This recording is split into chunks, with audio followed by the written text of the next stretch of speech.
आप अपने इर्द गिर्द किसी ऐसे शख्स को देखते हैं जिसके पास गाड़ी, बंगले और बैंक बैलेंस है, बेशुमार दौलत है, लेकिन आप देखते हो कि उसे हमने कभी मस्जिद में देखा ही नहीं है। इवन कि जुमे की नमाज पढ़ने नहीं वो शख्स आता। तो आप कहते हो यार इसके ऊपर अल्लाह ताला की इतनी सारी नेमतें हैं और मैं तहज्जुद गुजार होने के बावजूद इन सारी नेमतों से महरूम हूँ। तो ये बात जान ले कि अल्लाह ताला ने क्लियरली ये मेंशन किया है कि हम दौलत देकर भी, मालो दौलत देकर भी आजमाते हैं और उसे छीन कर भी, औलाद देकर भी आजमाते हैं, औलाद को वापस लेकर भी आजमाते हैं और औलाद ना देकर भी आजमाते हैं।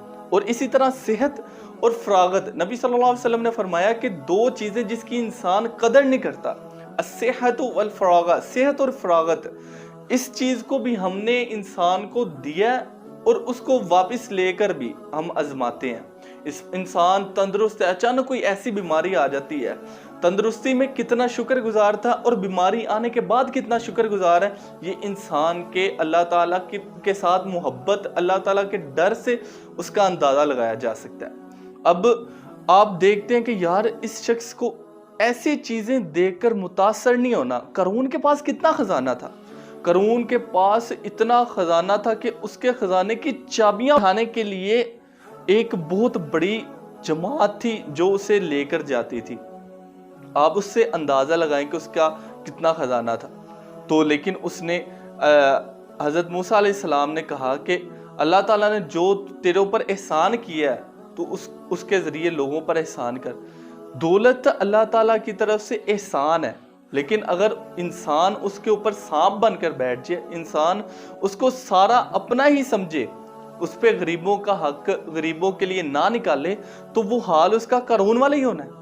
क्योंकि करून के ऊपर अल्लाह ने एहसान किया, लेकिन उसने आगे लोगों पर एहसान नहीं किया। उसने कहा ये मेरे बाप दादा की दौलत है, मैं क्यों लोगों में बांटूं, मैं क्यों ये भूखे नंगे लोगों की हेल्प करूं। तो अल्लाह ताला ने फिर कैसा किया, उसका खजाने समेत उसको जमीन में धंसा दिया।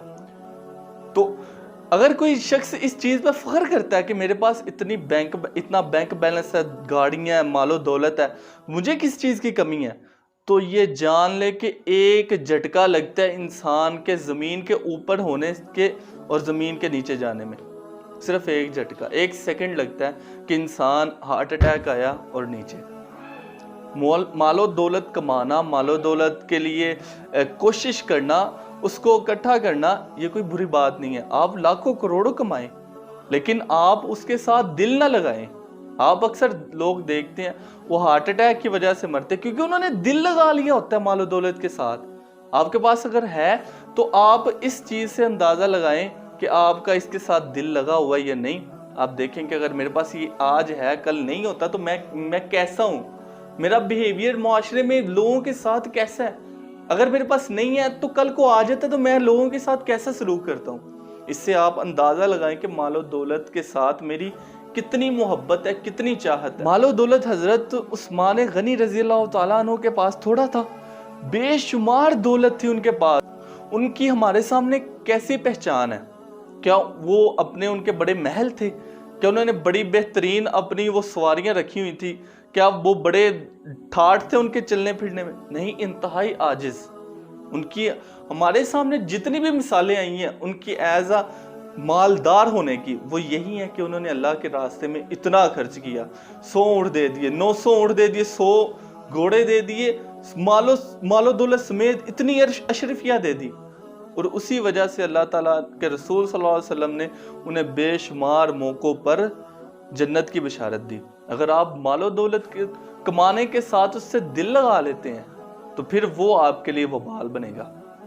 ये नहीं है कि अब नबी सल्लल्लाहु अलैहि वसल्लम का तकवा, अल्लाह ताला पे भरोसा इतना था कि आप सल्लल्लाहु अलैहि वसल्लम ने बेशुमार मौक़ों पर सारा माल अल्लाह के रास्ते में खर्च कर दिया, क्योंकि अल्लाह के रसूल सल्लल्लाहु अलैहि वसल्लम को पता था कि सुबह है, शाम को अगर नहीं है या शाम को आ जाएगा तो खा लेंगे, नहीं होगा तो ऐसे ही सो जाएंगे।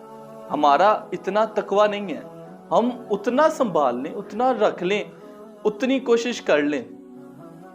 आप जितना आप कमाएंगे, उतना आप अल्लाह के रास्ते में खर्च करेंगे, उतना ही ज्यादा हमें फायदा होगा, दीन को फायदा होगा, इस्लाम मजबूत होगा, इस्लामी जो निज़ाम है वो मजबूत होगा। लेकिन اگر آپ اس لیے کہ آپ کا صرف ایک ہی سوچ ہے کہ یار یہ مال و دولت جمع کرنے کے بعد میں خود کو سیٹ کروں گا، میرا سیٹ ہو، جو میرے بیوی بچے سیٹ ہو، جو میرا بہترین گھر ہو، یہ کوئی بری بات نہیں ہے، لیکن صرف اپنا ہی یہ بری بات ہے۔ نبی صلی اللہ علیہ وسلم کی حدیث ہے کہ جو شخص کسی کے لیے آسانی کرتا ہے اللہ تعالیٰ اس کے لیے آسانی کرتا ہے، جو شخص کسی کی تکلیف دور کرتا ہے قیامت والے دن اللہ تعالیٰ اس کی تکلیف دور کرے گا۔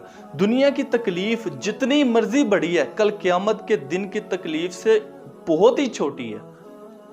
آپ کہیں کہ یار میری پریشانی، میری تکلیف بہت زیادہ ہے، لیکن قیامت والے دن جو اللہ سارے لوگوں نے جب نبی صلی اللہ علیہ وسلم کے پاس آنا ہے، سب سے پہلے آدم علیہ السلام کے پاس، پھر نوح، پھر ابراہیم، یہ سارے انبیاء کے پاس جا کر اینڈ پر جب نبی صلی اللہ علیہ وسلم کے پاس آنا ہے، وہ کس لیے آنا ہے؟ یہ نہیں کہ ہمارے لیے دعا کریں، سفارش کریں کہ ہمیں جہنم سے آزادی مل جائے، بلکہ اس لیے کہ اللہ تعالیٰ حساب ہی شروع کر دیں۔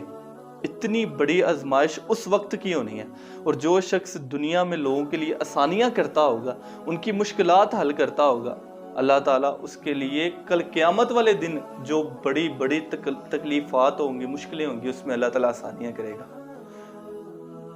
اسی طرح ایک اور روایت میں ہے کہ ایک شخص وہ لوگوں کو قرضہ دیتا تھا، تو جب بھی وہ اپنے غلام کو بیچتا تو وہ اسے یہ بات کہہ کر بیچتا، تائید کرتا اس بات کی کہ اگر کوئی شخص نہ دینے قابل ہو تو اسے مہلت دے دینا، اگر کوئی ایسا شخص تمہیں ملے جو بالکل ہی ہمارا قرض لٹانے قابل نہ ہو، لٹانے کے قابل نہ ہو، تو تم اسے معاف کر دینا، تم اسے درگزر کرنا۔